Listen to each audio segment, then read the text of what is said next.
Hey everybody, welcome back to Disco Elysium.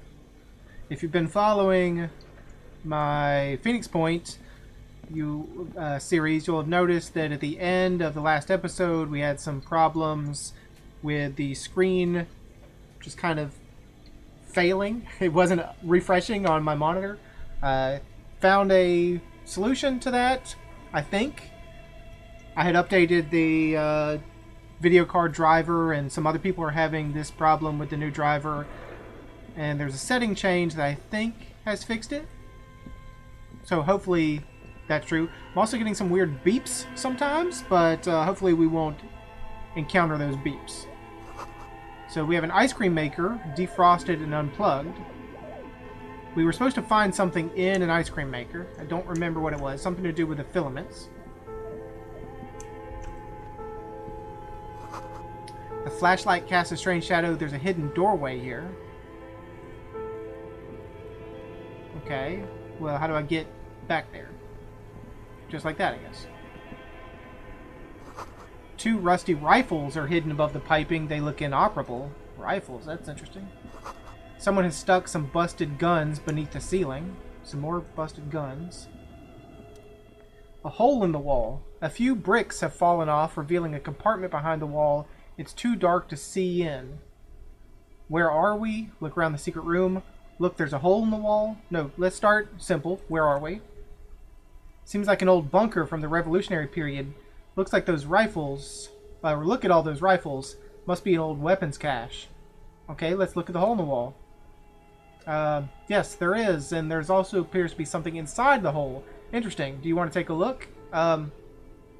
Yes. Let's look inside. Your hand reaches deep into darkness and spiderwebs rummaging around. You find rusty rifles hidden away. Rifles, Kim. Yes, I know. We've already seen the rifles, so there's no reason to be excited about it. Let's just inspect them. Most of them are rusty and inoperable like the rest, but one catches your eye. A bolt-action model with a fine wood stock in better cosmetic order than the others. This one looks nice. Take the rifle. I got an antique Belmagrave rifle. An old Belmagrave from the Revolution. Seems to no longer be functioning, but still a beautiful thing in its own way. What does this mean, a rifle here? It means there are firearms, albeit inoperable, still laying around in Martinez. It's an interesting coincidence, I would say. Might come in useful in the future. Okay. He likes this find. Yes, we know. Well, let's look at it if we can. A broken Belmagrave from ages past. It's 4-shot bolt-action military rifle with a wooden frame. It's worth $390, but it's not useful to me to equip because it's still broken, I assume. Well, I know it's broken, but I just assume that's why I can't equip it. Let's keep looking. I want to go up here because that seems like maybe we can shimmy up. We couldn't get into that the room, excuse me, the chimney with the security shutters, but there was a furnace there. We might be able to crawl up. A frozen ice cream maker that's still running. Okay, so the thing was in here, right? This orange machine is buzzing like an old submarine. It has a hand-cranked ice cream churner on top and an electric freezer that appears to be frozen shut. Try to open the lid. You slip your fingers underneath the frozen lid, but the ice is too cold for you to get a good grip. A pry bar would come in handy here. No, this is going to need something else, some kind of super pry bar. Don't even try to open it with a regular pry bar. You're just wasting your time. If you want to try again, then you need to have the pry bar in your hand, detective. Okay, so let's not turn the crank because we don't know what's inside. We don't want to break anything. But we will take a pry bar and put it in our hand. Let's replace the ledger. So now we have a pry bar and a flashlight. Okay, let me click on it. There you go. Ooh, pry bar not strong enough. -20. Turn the ice cream crank then? Turning the ice cream crank feels oddly satisfying, like stirring your childhood dreams. In the distance you hear water dripping. So that was not good enough, huh? We need a, well, we did say we need a super pry bar. Well, is there one on the shelf? No, but there is some Nosafed and some money.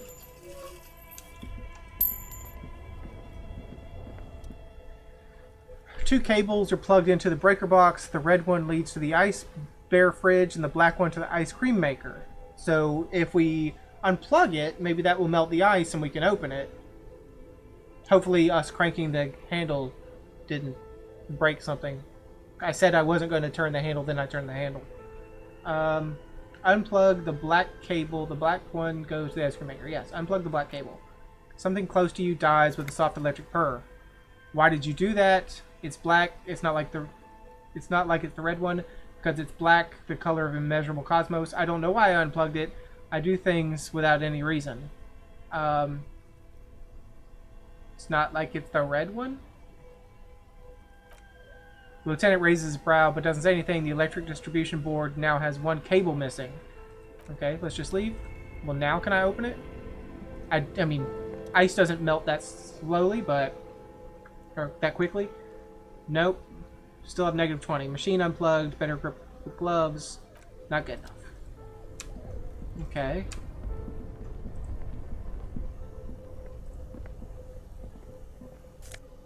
What do we have? Insane mesh tank top. +1 drama. What is our drama? Drama, drama, drama. Where are you at, drama? 5. Okay, so we really don't need anything up here. We have pretty good stats up there. Intercom wires running into the breaker box. So we could go upstairs. It looks like here. We go down here. A cellar window. People's feet shuffling by on the street. Alright.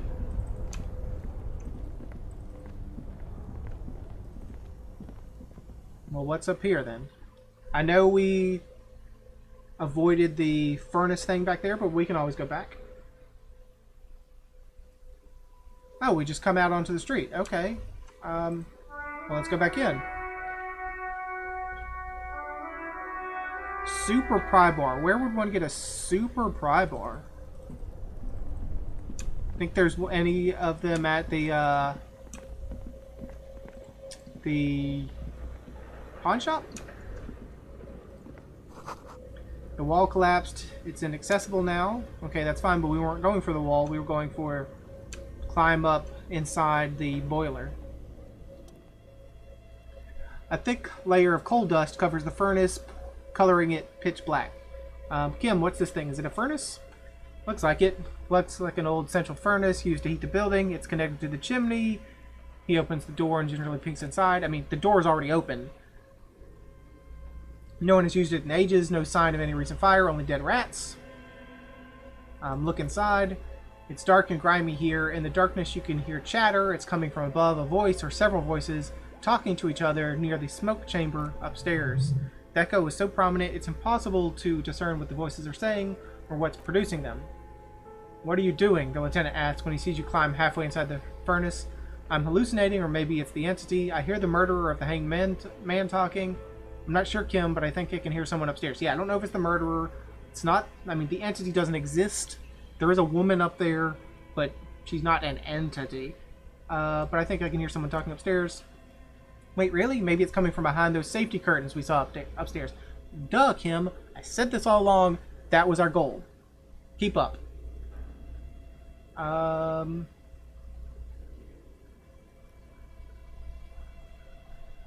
Those voices I heard, maybe it's the malignant entity. Placent said it lives in the chimney. No. I mean, yes? Yes, let's say it. You're right. The rooms do look like they're connected, but malignant entities do not exist. At least not the supernatural kind. Okay. So we have a 42% chance of physical instrument to say hello to the furnace. I'm going to leave because I want to see what our stats are. Anything that might give us physical instrument. Yeah, white tank top. So if we replace the white satin shirt with the white tank top,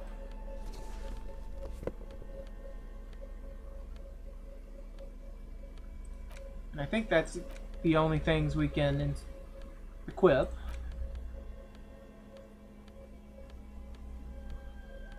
Yeah. Alright, that's the only thing that gives us bonus. So now it was what, 42%? Now it is 58%. Let's give it a try. Hello in there. Can anyone hear me?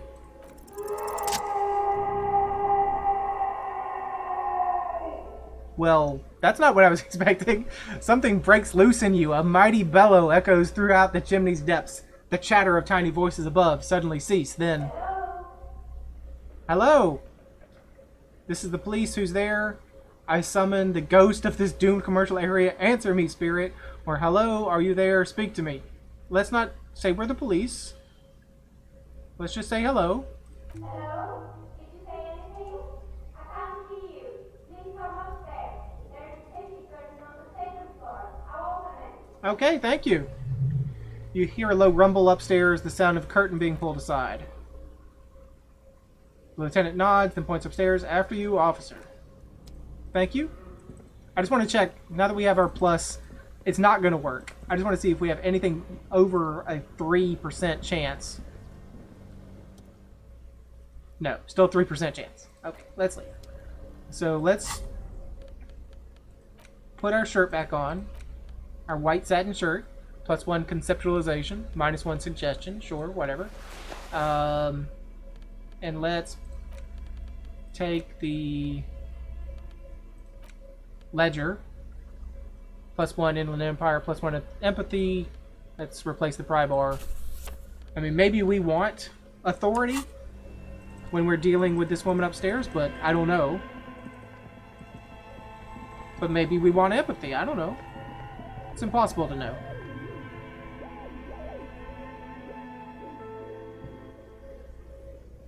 Alright, upstairs we go. I think it was around here.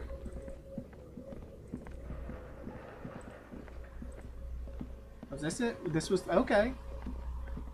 Hello, ma'am. I just want to look at your stuff first. Tray full of dice, colorful polyhedral dice, hundreds of them.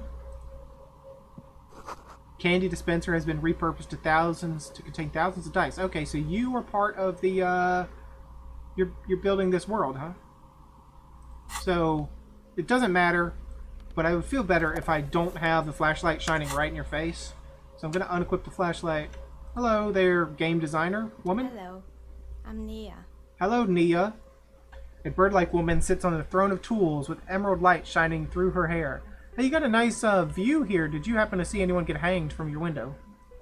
Did you try knocking on my window? I must have missed you. I've been listening to my Melius. Okay, so that's a kind of low.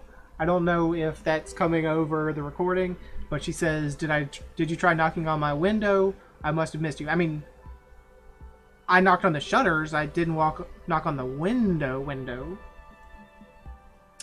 So what kind of die are you looking for? I don't know what kind of die I'm looking for. I'm actually looking for anything other than a die. I'm looking for a super pry bar. Do you have one of those? She's got a direct view to the backyard. You should interrogate her about the lynching. Yes, I know. Hold on. What do you mean by milios? You must have me confused with someone else. I haven't knocked on your window. Why are you asking me about dice? What do you mean by... What are you listening to? What music are you listening to? Yes, a milieu is like a calling station. You need a two-way radio to access one. That's why I have these. Okay, Emilio is like a calling station. You need a two-way radio to access one. Mostly, they just teach you to swear in different languages. But some of the stations can be quite interesting. I was so absorbed. I must have missed you knocking. You must have. You must have me confused with someone else. I haven't knocked on your window. If the shutter is your window, I knocked on it. But I don't know if you consider that a window. And if I say I didn't knock on it and you meant the window, you meant the shutter, well, that's just going to be very confusing. So let's just pass. Why are you asking me about dice? I'm a novelty dice maker. Tell me the name of your role-playing system and I'll make the die you need. That's why you're here, yes? You're a novelty dice maker. You can't really make a living with that, can you? I mean, I don't foresee a lot of people in this town needing specialty dice, and I don't have a special role playing system. So I'm a detective, ma'am. No, that's not why I'm here at all. A role playing games. You know the one made by Fortress Accident? Does that count? Sure, I like role playing games. I need some dice. Maybe I'm not really sure why I'm here, honestly. No, I was looking for something else. Answers. I'm not interested in buying dice right now. I'm a police officer. I need to ask some questions. Sure, I like role-playing games, and I need some dice. Do you have any dice for Fortress Accident? Or whatever that thing is? Very good. My rate is 10 real per set. Unless you want something really unusual. Take a look around and see if there is any particular stone you want to use. Okay, it almost looks as if the stones and the dice are a natural part of the room, growing out of the shelves like stalagmites. No falsehoods are present. She's a novelty dice maker and doesn't have anything to hide. Ask what you need. How did you become a dice maker? How did I become one? It was a business decision. I was a regular jeweler at first, but that's an unfocused field with too much competition. Some of my friends were role players. They asked me to make some polyhedral dice out of cobalt. That was my first order. I grew it from there. Do you like games yourself? Not especially. I like playing with rare materials and a steady pay, and role players as customers, they're nice people. Some of those nice people have big bucks to spend on novelty items. Okay, do you know anything about the man who was lynched? Nothing really. I didn't know him. The lieutenant looks at his notebook and the woman under the large window. The window looks directly into the courtyard. You're saying that you didn't see or hear anything unusual last Sunday evening. I'm sorry, detective, but as you know, I usually have my headphones on when I'm working. It shuts out most of the daily ruckus behind my window. What do you mean the daily ruckus? Well, there's always something going on in the Whirling's backyard. During daytime, there are usually those kids, and lately I've been seeing a lot of drunk workers hanging around. Must be because of the strike. She's heard of the murder, but did not see it. She looks up at the window, pale light comes in, but I never saw anyone during that fateful Sunday night, I'm afraid. And you never took your eyes off your work to look out the window? I might have, but in this case, all I could have seen would have been my own reflection staring back from the darkness. It's light here, but dark in the yard. Yeah. Okay, gotcha. It's really hard to make anything out in the yard when it's dark outside. Besides, I rarely get up to look out the window when I'm in the zone. Do you often work Sunday nights? It's an odd profession, making dice for people, but I like it, and I prefer doing this to sitting at home. Okay, thank you.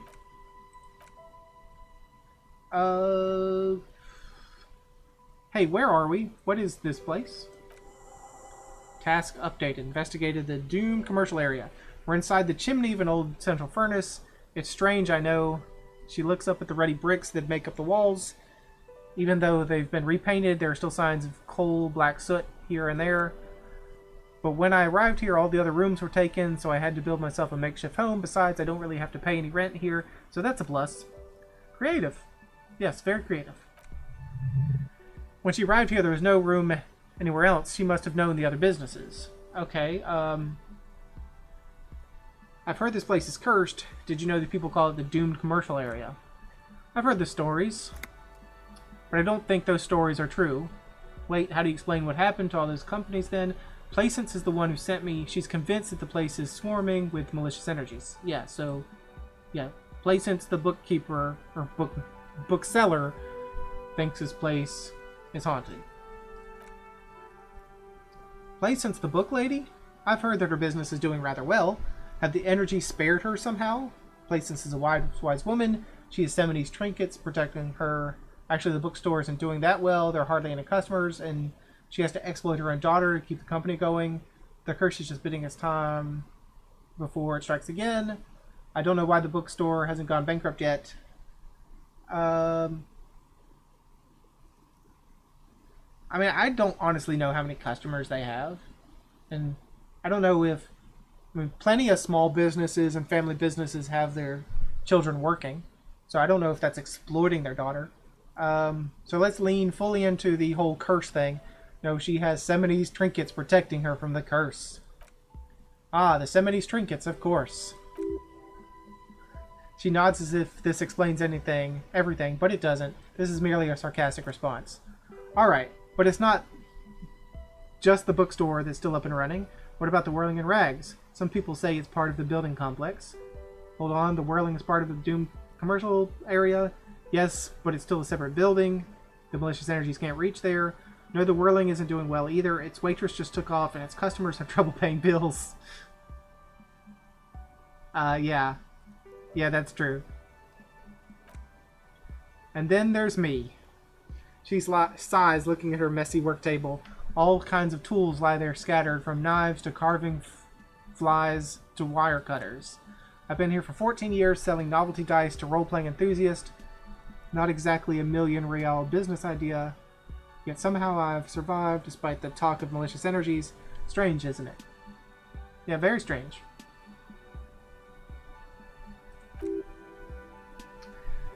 Maybe it's just because she's so talented that she's been able to woo the curse. Placence thinks it's because you're the source of it, a malignant entity. It's because you're competent and dedicated to your craft. The curse doesn't affect people like you. The curse will get to you. I'll be the first to admit there are many inconsistencies in this so-called curse.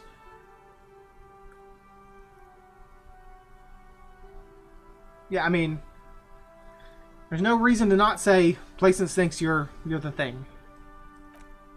Malignant entity? What does that even mean? The dice maker laughs.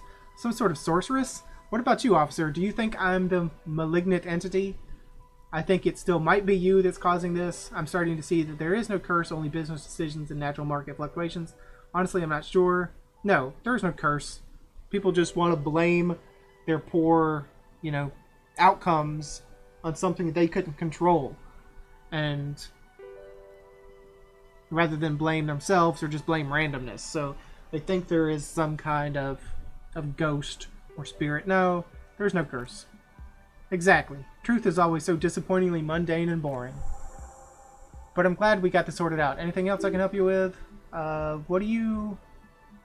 A shivers check. Why hasn't her business failed? 42%. Do you know what happened to the other tenants?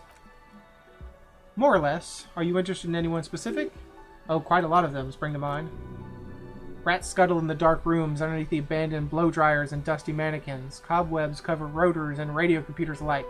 So much failure. Okay, so there's a lot of stuff. Used to be a hair salon here, right? I don't really care about a hair salon, but I like reading the options. Yes, I think it was called Androgynous Orlando or something similar. They weren't a big hit around here. Turns out the working class men don't like genderless haircuts. They're scared of that word. A bit of experimenting every now and then isn't bad.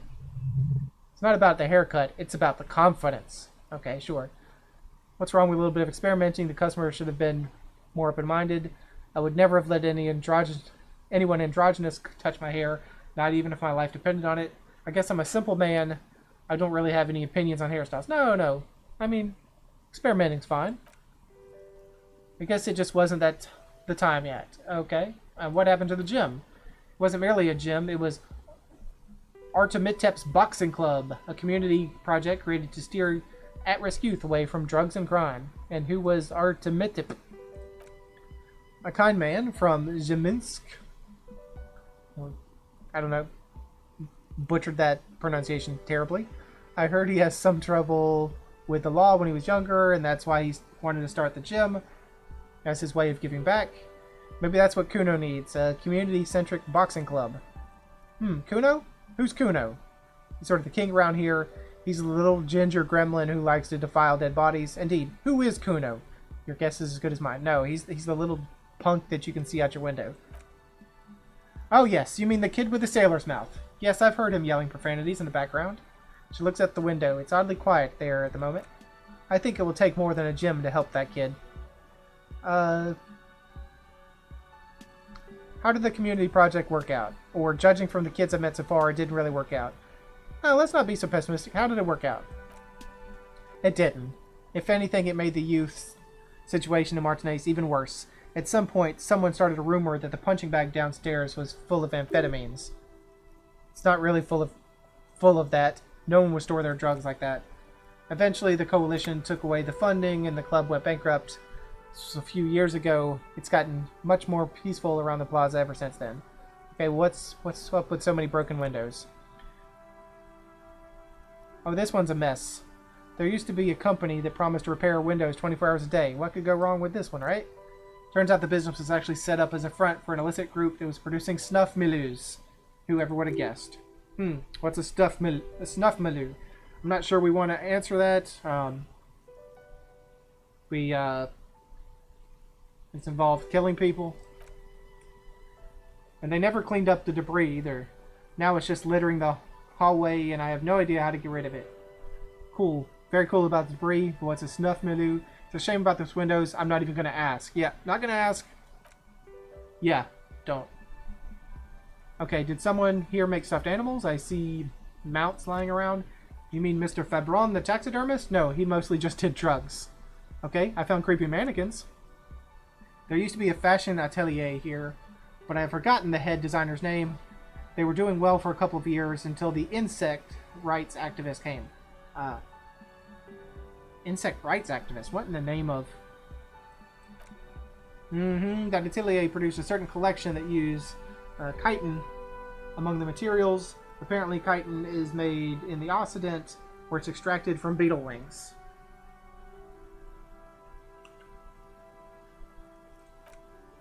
And you know how all kinds of political movements are big in the Occident. The activists have shut down the biggest chitin suppliers, which of course caused the price to skyrocket. And naturally, all the most fashionable tastemakers refused to be seen in chitin from then on. The atelier went bankrupt before they could finish the collection.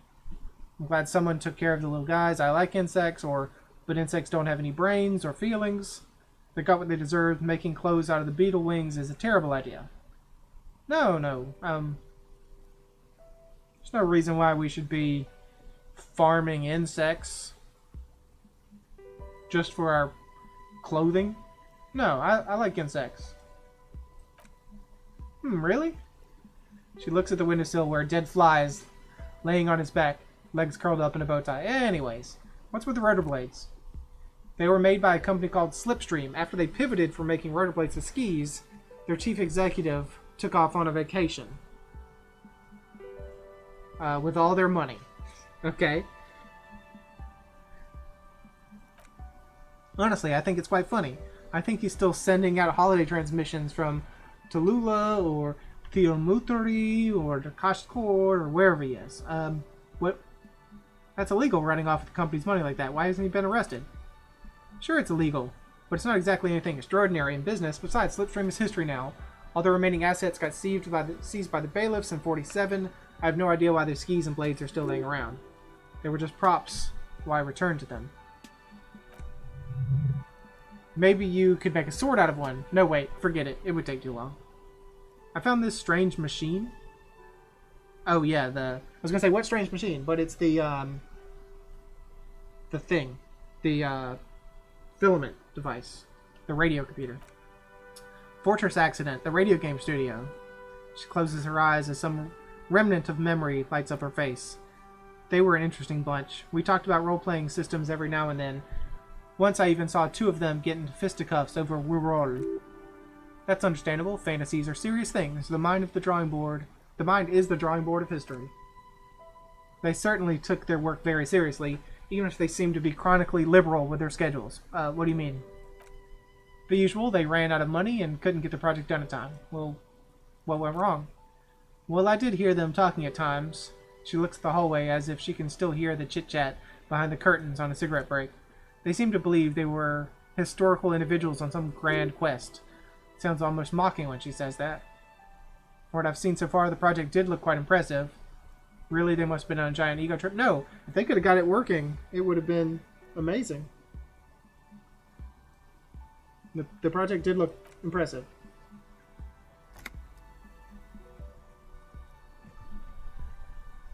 Yes, but when the money started to run out, they just began to complain a lot about capitalism. You know how these markets are rigged to keep out new businesses and so on. In the end, they just didn't get it done. They didn't have enough willpower to produce something truly historic and to show up to work on time. Well, showing up to work on time is incredibly hard, That's too bad. I would have supported them. The project looked great. You're right. They should have just tried harder. They had everything needed to succeed. No, I mean, sometimes even if you try the hardest, you still don't succeed. I mean, some things are rigged against you, or even if not just rigged, just randomness. Like it's the wrong time. Like you just missed out.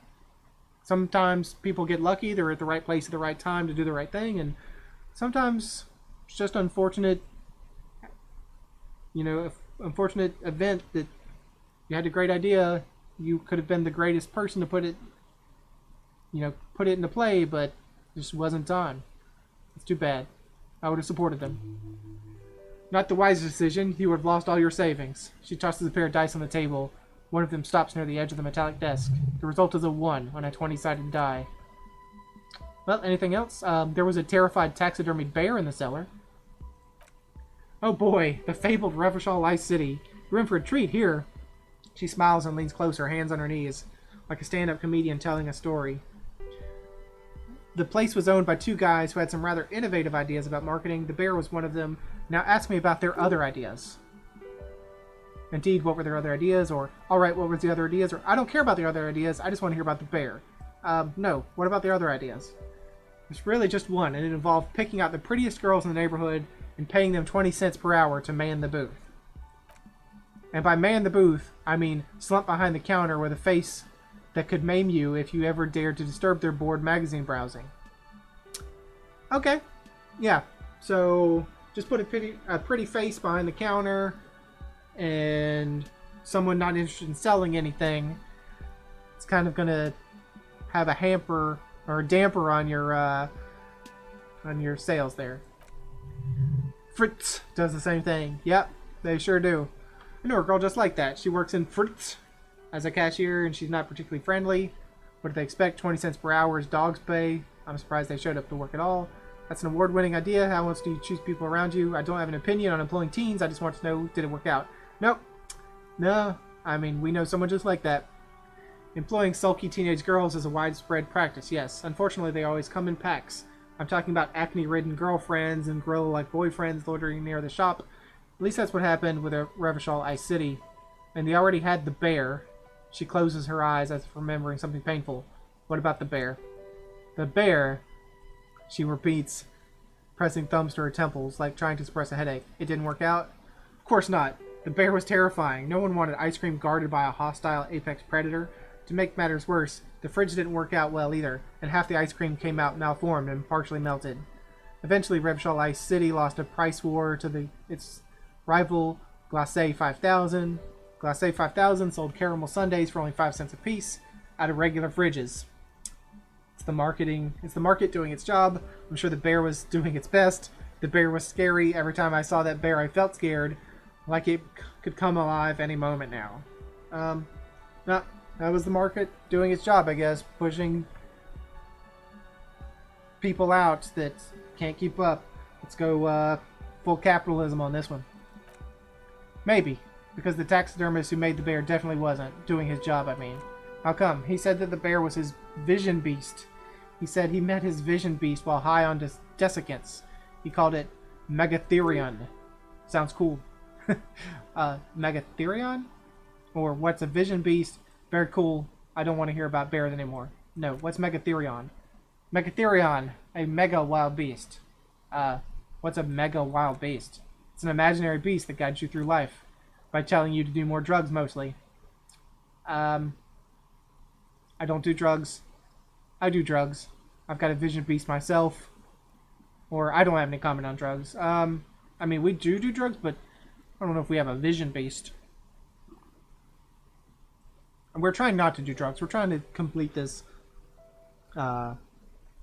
this investigation on as few drugs as possible. I don't have any comment on drugs. Understandable. You shouldn't do them. You're a police officer, after all. Anyway, now that you know the story of the fallen ice cream empire, she seems almost sad. Finishing story, some dust beams swirl in the afternoon air. Her eyes follow it idly. Little sparkling embers under the window. Outside, it's light. Light scatters from the low-hanging cloud cover. There's always the threat of snow. Anything else? Failed business, perhaps? Yeah. Found the building's intercom, but it's not really working. Oh, right. I hope you didn't try to ring me. I don't think I did. I think none of the doorbells work, including mine. I'm still in the middle of connecting the wires. Sorry about the confusion. The doorbells with the empty name card must belong to her then. So you're telling me the doorbell with the empty name card was yours? I'm wondering about the Whirling in Rags. It's part of the same building complex. I saw a name East Delta Pinball. Strange thing happened when I tried calling a company called Slipstream. Okay, so that doorbell with the empty name card, that was yours, huh? That's right. I haven't even written my name there. As I said, it's quite useless right now. I mean, we already discussed the Whirling in Rags being part of this building complex, but we'll ask again. You could say so. Both houses were built at the same time and under the East Delta Commerce Center project. That explains why you can call the Whirling from the intercom, albeit I doubt that anyone responds.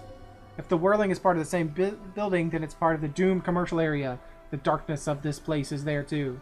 Yeah, there is no such thing as a doomed curse. I saw East Delta Pinball? Right. It used to be a gaming arcade. There's an ancient failure before it. This is an ancient failure before my time. I'm not surprised. My advice, don't base your business on a fad, hypnotism, floriography, trick track, especially pinball. Agreed. Pinball's the worst. Okay, Kim. Pinball's the worst. So yeah, someone answered when I called Slipstream. She looks like she doesn't really believe you. It can't be true. They don't work here anymore. They've been gone for years. Are you sure it was Slipstream SCA?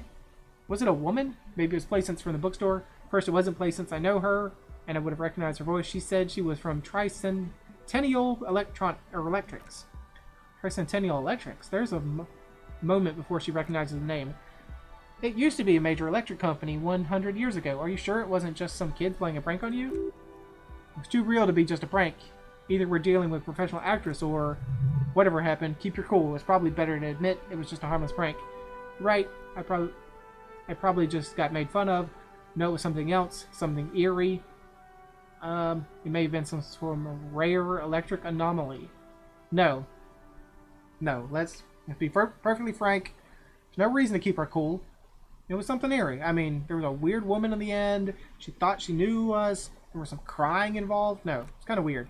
Pranks can be eerie. She looks as if she's still convinced there's nothing to be worried about. The kids these days, we were just one of them, and now they're terrorizing us. No solidarity. Okay, I have some more questions.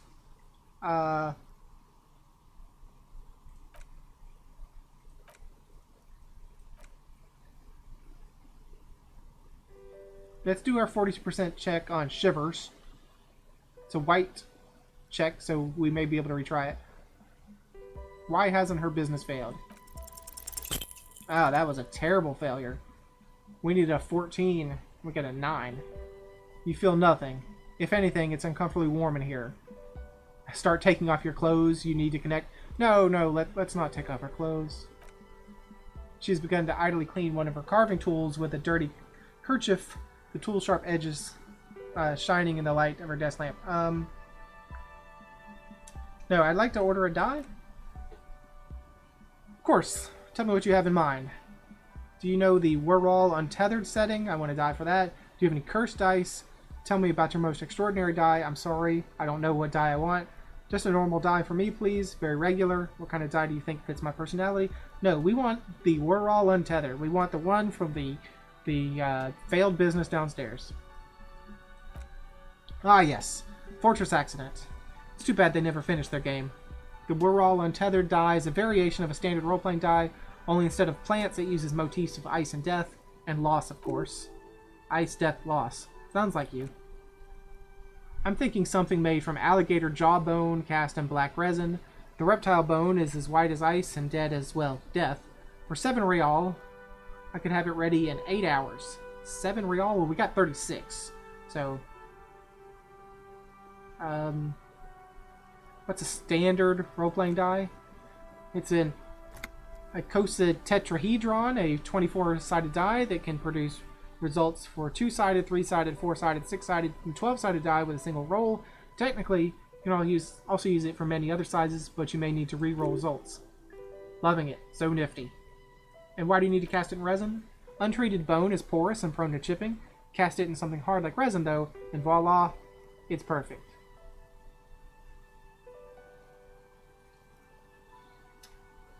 So it's a deal. I'll give you 7 real for it. Great. See you in 8 hours then. 8 hours would be... It's not enough time in the day. It's 4 o'clock. That would be like midnight. I guess we could come by at midnight, but she takes a small notebook from her table and writes something down. Was there anything else?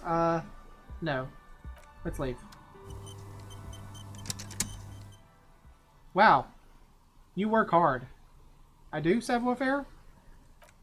Oh yes, you hustle. You're a provider. It's tough out there, but you keep it real and provide. What hard work do I do exactly? Look at you. You're a human pedometer. You must have walked 200,000 steps down cracked asphalt, mosaic sand, and linoleum after you re-emerged. That is the sign of a hustler who never gives up. The world is harsh and people are evil. You didn't make it that way, and you won't let it break you. You ride. Yeah, I ride a little. I fucking ride till I die, bitch. I'm not sure I ride. No, yeah. I ride a little. A little? You make money. You got gills, baby. Got those black papers with the faces of the innocents on them. You bring in the Franco Negros and the Solas. It ain't easy, but you do it, day in and day out. You didn't make the rules, but you won't lose. You're a cop and a sprinter and a money printer. I can't say I didn't make that ceiling guy give me some of his money early, or either. You could say I took some money from that Manana guy. Oh, and then there's the pawning stuff off to that suspicious Roy guy. Yeah, I made that guy give me some money. Can't say that. You shook him. You're a killer, a shark. And Manana, he gave me some money too. You didn't log that in as any donation either. You didn't log any of that shit in. You're a straight rider. And I pawned some stuff. Yeah, you're in the sales business. Shake 'em for shit and then pawn it off. Law officer style. Okay, I made some gills. Sure. And has it been easy? Is life easy? Have you not gone into cardiac arrest? Are you not about to have an anxiety attack or shoot yourself in the mouth? But you still hustle 24/7, ride or die. Now ask yourself, are you rich? No, I'm actually not rich. That's right. You work harder than anyone. You almost rode yourself to the grave and you're still practically a hobo. Why is that? It's because of that GART guy riding my ass. The system is broken. There's a market for corrupt cops out there, but the immigrant cops have price dumped it. Fucking taxes, man. I don't know. Why am I so poor? Yeah, why am I so poor? Because of the taxes. G-Man's got his jam-covered sticky fingers in your pocket, stealing from you every time you buy, sell, walk, talk, fart, or so much as sneeze. Aren't taxes almost non-existent in the Gossamer state that is Revachol?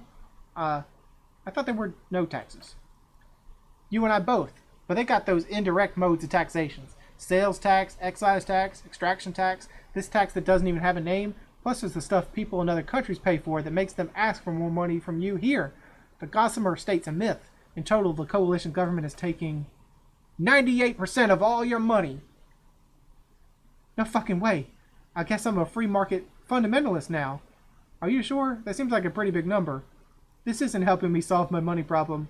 It's only making me into a free market type. Are you sure? Seems like a pretty big number. What are you not sure about? They're milking your nipples till they bleed. Can't you see? Aren't you sick and tired of having bloody nipples? No fucking way. I guess I'm a free market fundamentalist now. Bleeding nipples are kind of a pain. But how will deregulation help with this? Opt in, but only a little? Or, this isn't helping me solve my money problem. It's only making me into a free market type. Okay, so I think I've gone, like, I'm not wanting to go super capitalist, even though I went super capitalist maybe when talking to that lady. I mean, taxes are important, and I think 98% is our imagination. So I'm going to opt out of this one, which is very odd. I haven't opted out of any other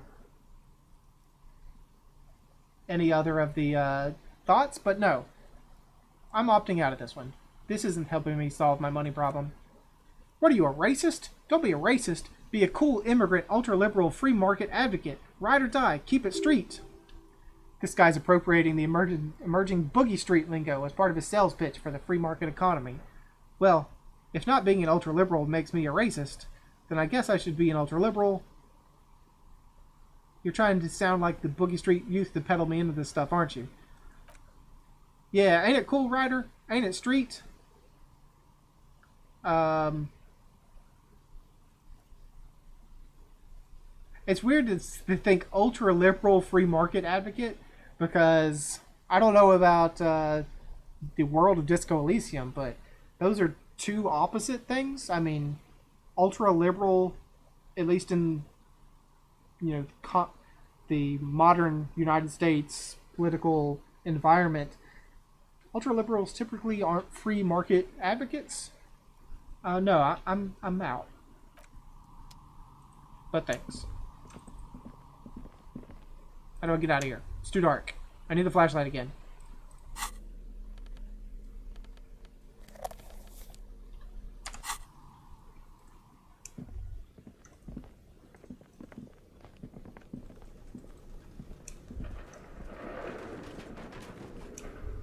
Some weird sounds. Okay, can I just please leave now?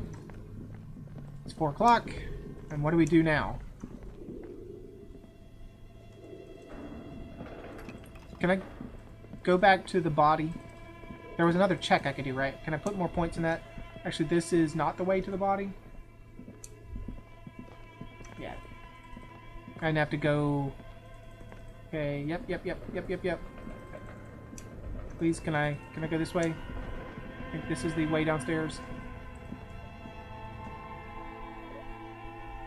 Low on health? Put points into endurance. No, I want to only put points into things that I want to put points into.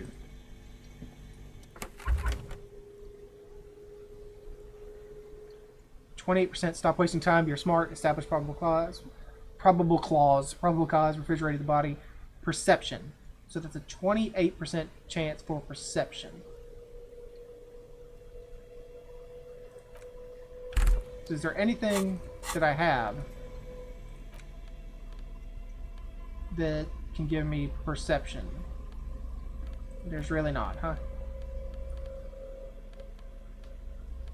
Boy, my GPU fan was in my computer was acting very polite and was not screamingly loud when I was upstairs talking to the dice maker. Down here, it's getting screamingly loud. You can hear it through my headphones. But hopefully you can't hear it on video. Perception? Is that what I wanted? Am I doing... What are my thoughts? My thought cabinets. 15th Indo Tribe.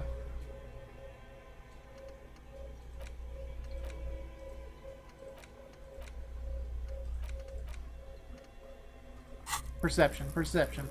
No, I was just checking to see if any of my thoughts was lowering perception, and it wasn't. Perception? You're down here? Okay, I have 2 points. I could try to level up perception.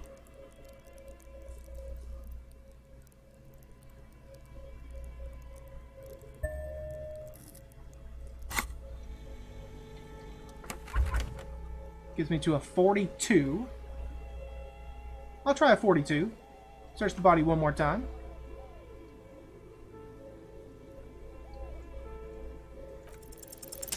Yes! We needed a 14. We got a 17. We crushed it. Your arm reaches out and your eyes close, as if by their own volition. It's dark all around. You feel cold, dead flesh through the latex glove. It's right under the palm of your hand. What is this? His face, his cheeks, his nose, his fat swollen lips. Like a rubbery spider, your gloved hand crawls on his features. Everything is silent all around. Crawl up his nostrils, put your fingers in his mouth, squeeze his nose. Put your fingers in his mouth. The oral cavity is cold and moist. A ball-like tongue attaches itself to the base of the mouth, lolling around like a scallop. Play with it. This feels right. Open your eyes and look. No, let's open our eyes and look. A vision of black and dark red death, pried open by your hands and studied with teeth. Looks like he's laughing, death fumes rising from his throat. And there, in the back of his mouth, above the bell of the uvula, right in the soft palate, you see a hole, barely visible to the human eye. It is swollen shut, almost vanished, no larger than 0.4 centimeter in radius. The edges appear darkened. So he wasn't hanged to death. He was shot in the mouth. He killed himself? I mean, typically if you're going to kill someone, you don't shoot them in the mouth. Unless you are holding them hostage and you have your gun jammed in their mouth. Did he commit suicide and then they strung him up so it wouldn't look like a suicide? An abrasion collar. This is what we're after. What's an abrasion collar? Maybe it's not a gunshot. Say abrasion collar, say fuck yeah, touch it with your fingers gently. Okay, if you say it's an abrasion collar, it's an abrasion collar. I don't even know what that means, but sure. Abrasion collar. Kim looks in. There's a pen in his hand. His notebook is open at the copy paper. Touch it with your fingers gently. A black trickle of liquid runs into his throat from the wound. Put your finger in. Good thing we're wearing the gloves. Your index finger fits right in there. A tight tunnel of flesh opens up. Tissue damage. Wide enough for 2 fingers. As you push both in, you reach through his mouth, right into his brainstem. Brainstem? Feel around first. Yeah. No, let's ask about the brainstem. Yes, that's what this part of this is called. I mean, duh. Let's feel around. The basal ganglia feels clumpy. What entered here has torn apart his reptilian complex. This man will never sleep again, never wake. Well, that's good, because if we're going to start talking zombies, this game is taking a real turn. Let's push deeper. Your yellow fingers slide into the remnants of his limbic system. There is no resistance. It's gelatinous. The slug-like structures are damaged, too. The tearing extends deep into both hemispheres. I'm not really sure this is something we should be doing inside a freezer as a non-medical officer. I know that Kim said that's with the way of the world, that the detectives get to do the autopsy, but not so keen on that, honestly. This is what he used to regulate his emotions with. There's a cavity cut right between the hemispheres. Lieutenant answers with the sound of his pen on paper. Push deeper. Just shove our fingers right into the man's brain. Your fingers are all the way in now, reaching toward the inside of the skull. The cavity goes further, but the entry wound isn't wide enough for the rest of your hand to follow. Let's wriggle. Your fingers reach toward his skull. His cerebral cortex feels like jelly, cold jelly. Strange fluid streams down your wrist as you push deeper until you feel it on the tip of your finger. Ice-cold serrated metal. Its edges cut right through the latex and into your finger. I feel a solid object right under the skull. Can you get to it? Inspect the skull first. No. Let's not wiggle our fingers anymore and inspect the skull. If we can feel the thing, let's not push it somewhere else. Push the bullet somewhere where we can't get to it by trying to feel something else. No, let's just try for a 97% chance of fishing it out. You know, we've seen... Let's take a tangent here. We've seen 3%, we've seen 97%. Those must be the bounds. Like, you can never have less than a 3% chance of getting a dice roll correct, and you can never have more than a 97% chance. So you can never have a 0 or 100% chance of doing anything. There's always a chance you can succeed, or always a chance you can fail. Let's fish it out. 97%. Woo! We needed a 9. We got a 15. You pick the object between your index and middle finger. It feels sharp, like metal. With your face twisting from pain and concentration, all you need to do is just whisper, "I got it." No. Let's not put any concentration in whispering, "We got it." Let's just pull it out. The inside of your head feels... Inside of the head, not your head. Feels cold and smooth like a glove as you pull out, sweat dripping down your brow, careful not to lose the prize between your fingers. With a plop, your hand emerges from the mouth. The garden glove is covered in blood right up to the wrist. Between your fingers, a small flower, a blossom made of lead, a bullet. The lieutenant puts a small bag marked evidence under it. Let's drop it in. The bullet falls into the bag, leaving a smattering of blood on the plastic. He raises the bag under his eyes and says, "Unknown caliber, rifled, some kind of brittle alloy, fractured on impact. Can I have it?" No, keep it, Lieutenant. as a gift. Why would I ask for it?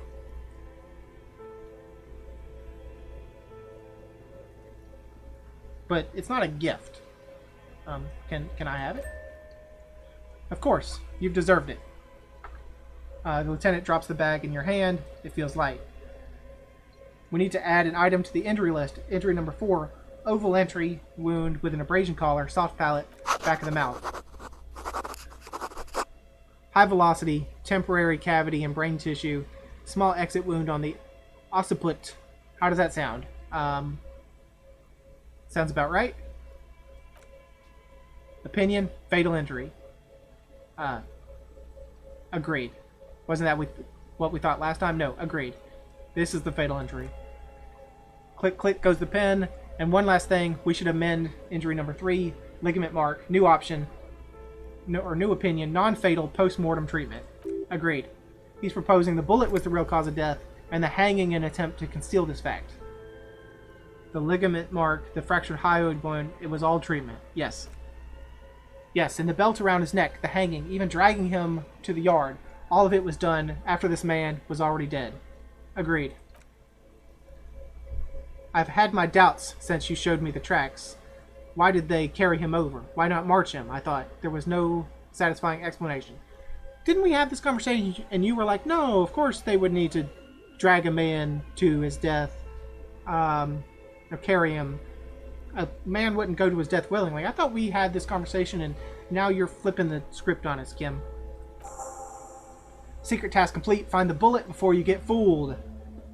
30 experience and a level up. There have been other signs too. Small details. Everything is too neatly designed for us to assign probable cause here, as we did foolhardily. Well, no more. There is, of course, the very real possibility he was both shot and hanged. Ooh. I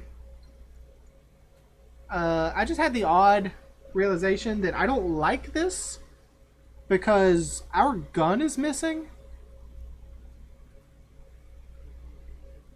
And he was killed with a gunshot. So, 2 options. He was killed... No, 1 option only. No, maybe 2 options. 1, we killed him, and somehow the hanging is some way to hide the fact that we are the killer. Or option 2, someone killed him with our gun and is trying to set us up. But if they set us up, why would they go through the process of hanging him? But if we only showed up after he was killed, they couldn't have killed him with our gun. Or 3, if there's an option 3, they killed him with a gun they knew was going to be the same model as a policeman's gun, and then they stole our gun, and they're gonna... But again, if they were gonna blame it on us, there's no reason to hang the body. They would just leave it as a gunshot wound. So, I don't know, I'm very confused. Maybe they just shot him while they hanged him. Who would do this? Why would anyone do this? I think I need to wash myself, or maybe the bullet holds more answers. No, who would do this? That's for us to find out, but this will make finding them just a little easier.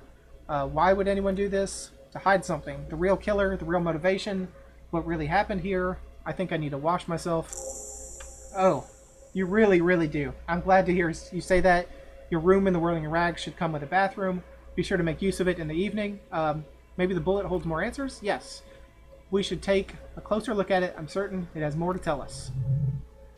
This little thing could reveal much more about the weapon that shot him. Okay, well, what happens next? We bag the corpse and carry him to the holding pen in my Kanema. I can transport him to processing myself, but I will be gone for the rest of the day. You'll be gone. What should I do in the meanwhile? Work on the case, tend to personal matters, try not to do anything too dangerous. An officer needs backup in a neighborhood like this. I'll leave that choice to you. And one more thing. Great work, Detective. Great work to you, Kim, and thank you for supporting me all this way. After you bag the corpse, Kim will leave the party until tomorrow morning. You can do side tasks and even the main case, but it might be more difficult. Plan his exit accordingly. Try to remove the dead man's boots. Tell me something, dead man. Let's bag him, Kim. Take him away. The lieutenant takes the body away, and you work alone for the rest of the day. I mean, it's 4 o'clock. It's pretty late. Take him away, Kim.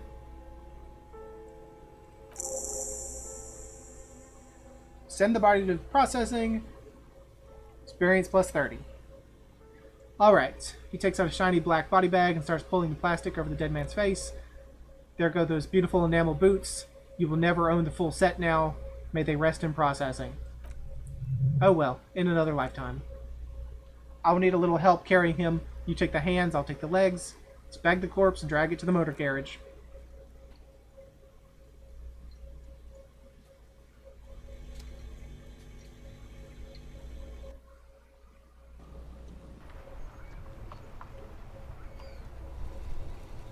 And here we are, outside, carrying our flashlight for no good reason. So, just put that flashlight away if we can. If I can remember what I'm doing. Oh, there's the bullet. Let's just flail wildly. Oh, that's right. I was trying to find the journal, but it's in my hand. Let's check out the bullet before we end this episode.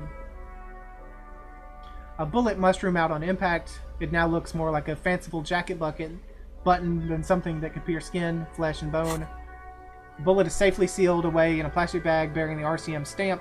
Kim has filled out the label on the bag with the item number, case number, and date and location the bullet was found. What do I do with you, bullet? Feel the bullet through the bag. The bullet has nothing more to say. What do I do with you, bullet? The squished little thing has no idea. I know. You should find the gun that shot this bullet. Eat it. Find the gun that shot it. Sell it for profit. It's my friend. I'm going to start talking to it. It will keep me company. No, let's find the gun. That sounds like something a police detective would do. First, you should learn all you can about this little guy. Then find the gun that shot it, and the person who that gun belongs to. He used it to kill your victim. Neato. Okay, let's feel the bullet. The squash bullet has some sharp edges where the jacket has split open. It feels cold, even through the bag. You wouldn't ordinarily have cause to handle jacketed bullets. The militia uses cast bullets only, little pebbles of metal loaded from the muzzle, usually in a cartridge. Okay, let's inspect closer. The jacket of the bullet is made of yellowish metal. It is blossomed out to reveal a dark gray core. The base of the bullet is close to 5 millimeters in diameter. And look at the jacket. You see, you can just about make out a few striations on the base of the bullet. Little hairlines, linear. It feels standard. And the core? It's quite destroyed. Some of the fragments are still lodged in the wound. What's interesting about the bullet thus far? It's a jacketed bullet close to 5 millimeters in diameter. Or, wow, I actually know this. It's a jacketed bullet. A jacketed bullet, which would have been shot from a military-grade breech-loading rifle, not from a muzzle loader like those typically found on the streets of Martinaise. Like the old rifle that we found in that hole in the wall? Very interesting. You have an unusual military-grade bullet in your hand. Now all you need to do is find the gun that could fire it. So we have a 92% chance of try to determine what type of weapon shot this.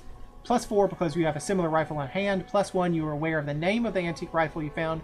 +1 encyclopedia said this came from a breech loader. Okay, 92%. I mean, what can go wrong? We needed a 14, we got an 18. A rifle of Revolutionary period. Your bullet looks to be an old 4.46 millimeter from the surplus left over from the turn of the century. Probably an antique or retrofitted antique. Make? The 4.46 caliber was widely used with the Belle Malgrave rifle, a Revacholian manufacturer. The BM dominated the battlefields of the Insulidian theater of the Anticentennial Revolution 50 years ago. Incidentally, you have just such a rifle with you. The dusty old thing you found hidden in the basement below the commercial area. It's unusable, sadly.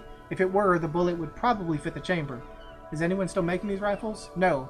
But Ziegler, or Ziegler, a major firearms manufacturer, ended up with a surplus after the war, so there's still lots of these old military rifles floating around, usually broken. The quality was appalling. And who uses Belle McGraw rifles these days. Antique enthusiasts, guerrilla fighters in distant countries, a few lucky jamrock bangers.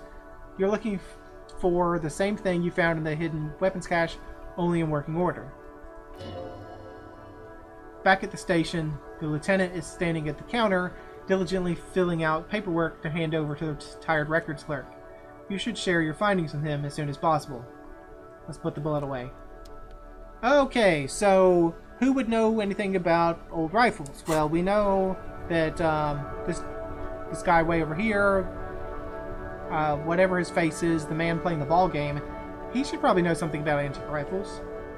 But I guess we will ask him about that in another episode next time. So, I hope you've enjoyed this one.